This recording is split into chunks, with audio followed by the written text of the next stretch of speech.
huge cascade.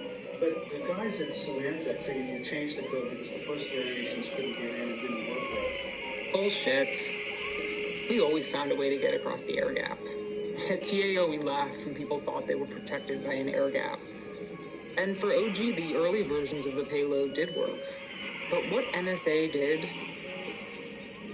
was always low-key and subtle. The problem was that Unit 8200, the Israelis, kept pushing us to be more aggressive.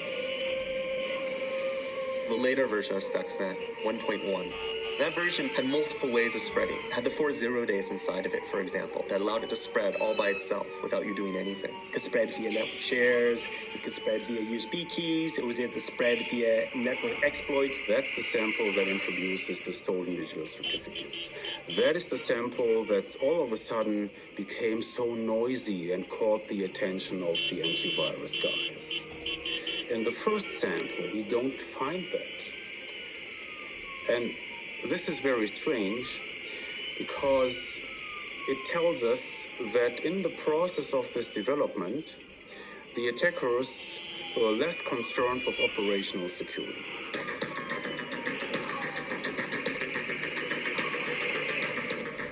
Stuxnet actually kept a log inside of itself of all the machines that it infected along the way as it jumped from one machine to another to another to another. And we were able to gather up all the samples that we could acquire, tens of thousands of samples. We extracted all of those logs. You can see the exact path that Stuxnet took.